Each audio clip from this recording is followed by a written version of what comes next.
My doctor made me an addict. I need you to hear that. Not a drug dealer, not some guy in an alley, not a friend at a party. A man in a white coat with a medical degree on his wall and a pen in his hand. He wrote me a prescription, shook my hand, told me to take 2 every 6 hours for the pain.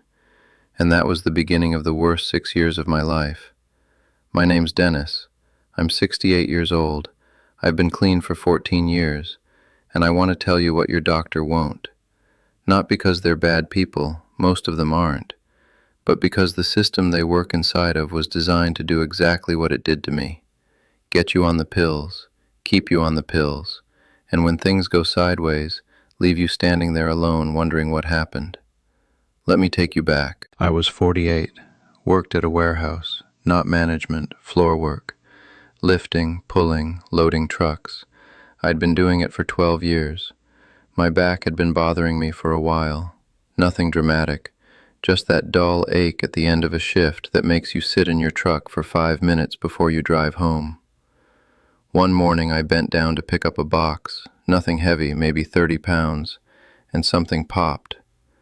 I felt it in my lower back like a hot wire snapping. I went down on one knee, couldn't straighten up. 2 guys helped me to the break room. My supervisor drove me to the emergency room. They did x-rays. They did an MRI. Herniated disc. L4, L5. The doctor, young guy, maybe 35, he showed me the scan. See this? That's the disc pushing on the nerve. That's why you're in pain. He wrote me a prescription right there in the ER. OxyContin, 30 milligrams. Take 2 every 6 hours as needed for pain. I'd never taken anything stronger than Advil in my life.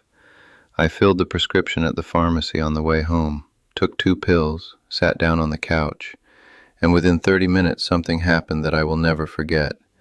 The pain didn't just go away, everything went away.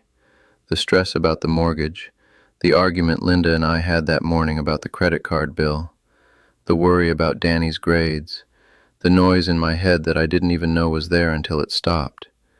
It all just went quiet, warm, soft, like sinking into a bath, like every hard edge in the world got rounded off. That feeling, that's what they don't tell you about, not the pain relief, the everything relief.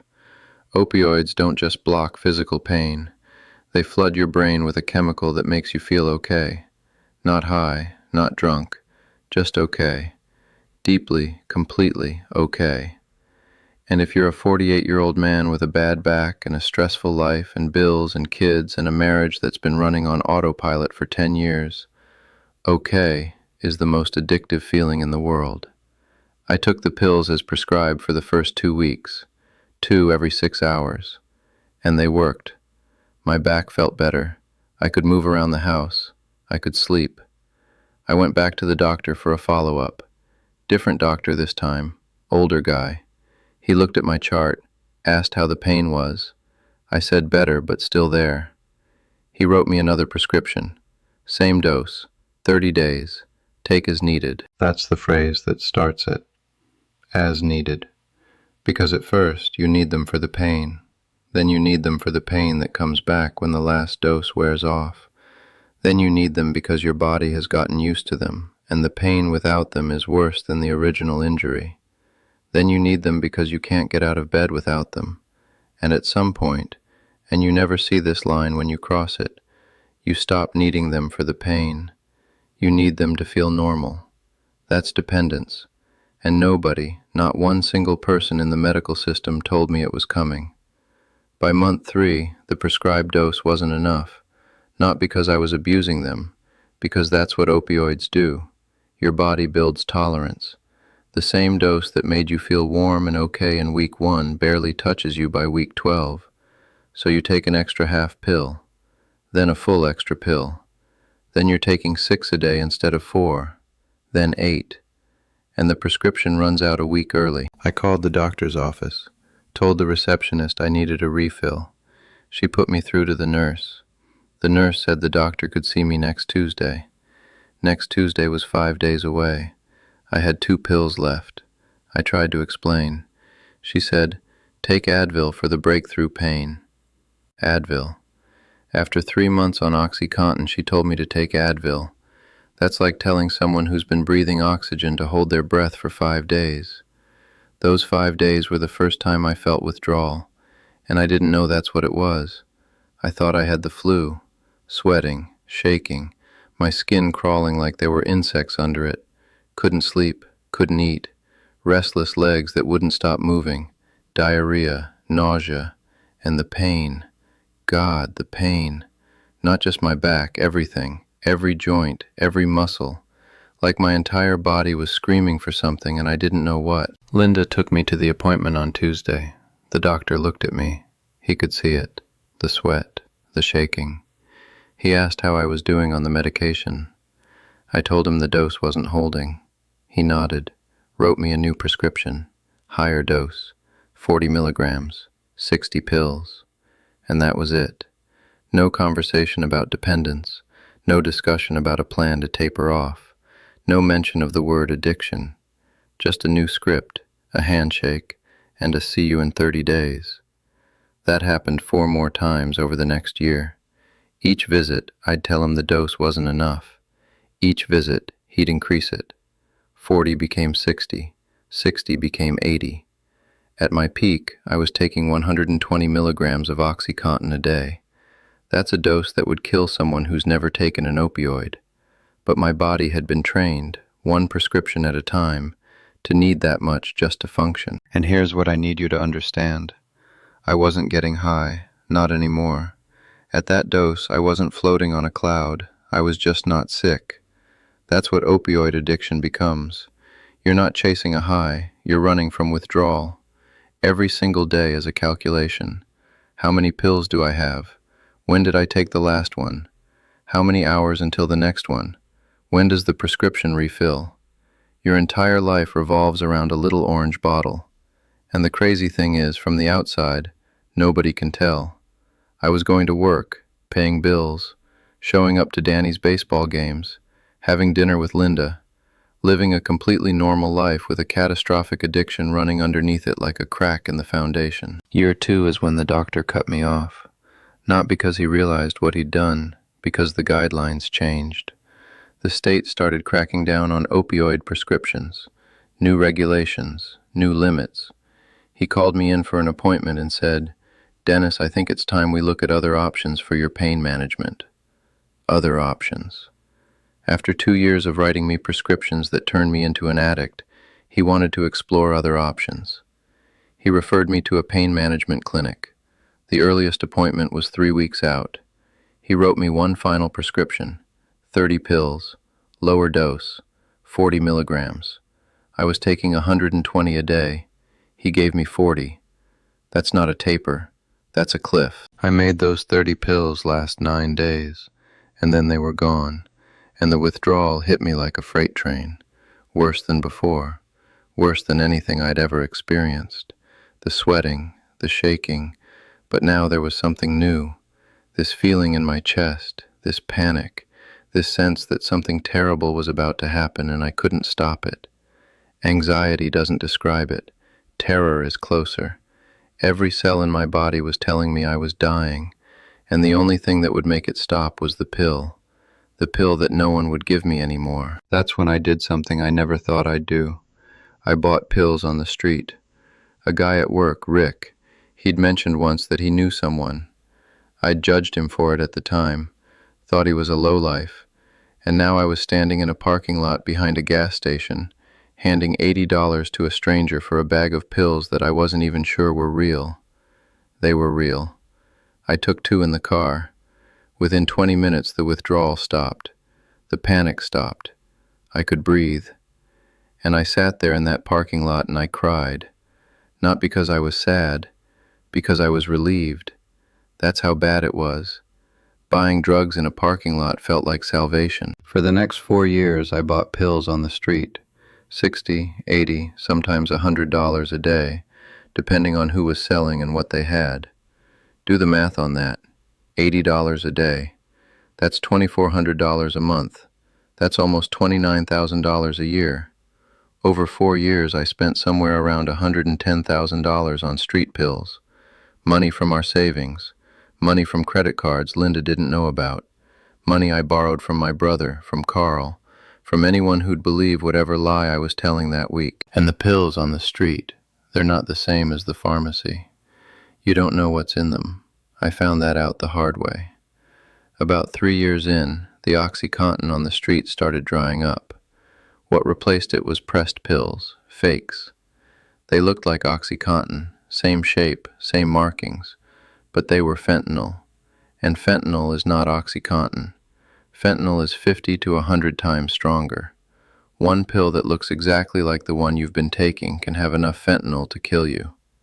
I didn't know this. I took one. Same as always. 2 in the morning, 2 in the afternoon. I woke up on the kitchen floor. Linda was standing over me, screaming. There were paramedics. They'd hit me with Narcan, twice. I'd stopped breathing. My lips were blue. Linda thought I was dead. Danny was standing in the doorway. He was 19. He watched paramedics bring his father back to life on the kitchen floor. That image is burned into my head, my son's face in that doorway. The look, not fear, not even shock, disappointment, like he'd been waiting for this, like he knew it was coming before I did. The hospital kept me for 3 days. A social worker came to my room, young woman, kind eyes. She asked me how long I'd been using.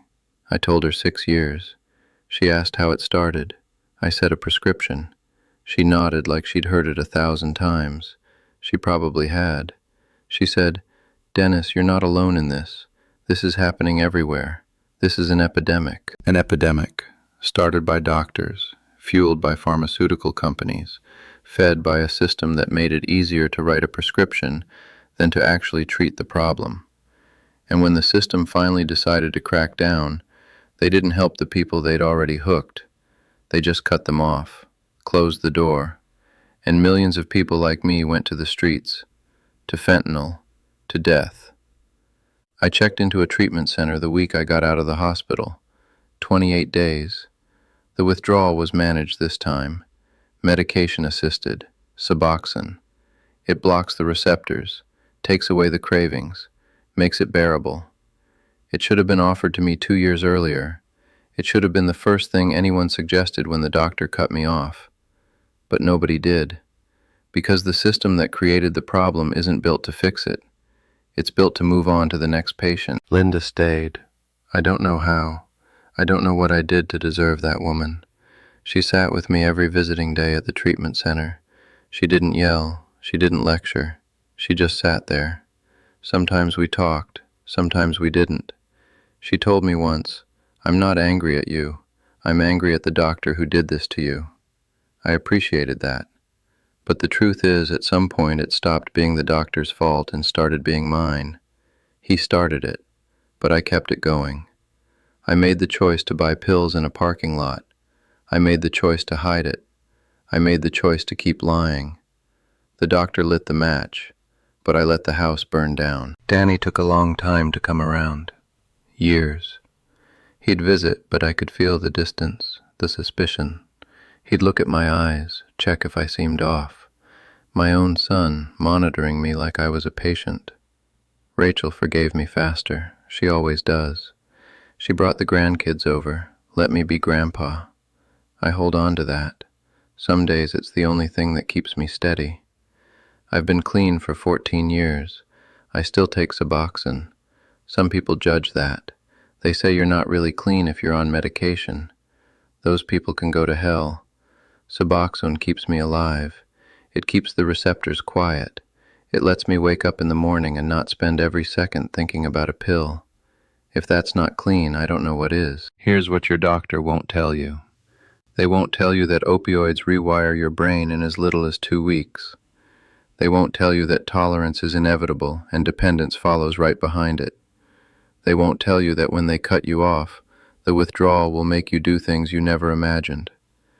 They won't tell you that the prescription they're handing you has destroyed millions of families. They won't tell you because the system doesn't require them to. A 5-minute appointment, a signature on a pad, and your life changes forever. I'm not telling you to refuse medication if you're in pain. Pain is real. It deserves treatment. but I'm telling you to ask questions. How long will I be on this? What happens when I stop? Is there something else we can try first? And if your doctor writes you opioids without answering those questions, without talking about a plan, without mentioning the word dependence, find a different doctor. Because the one you're sitting in front of is doing what mine did, writing a prescription and hoping for the best. I'm 68 years old. A doctor handed me a piece of paper when I was 48, and it took me 6 years, $110,000, a fentanyl overdose on my kitchen floor, and 28 days in a treatment center to get back to something resembling a normal life. And I'm one of the lucky ones.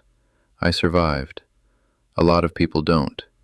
If you're on opioids right now and you're starting to need more, that's not weakness, that's chemistry. Your brain is doing exactly what it was designed to do. But you need help.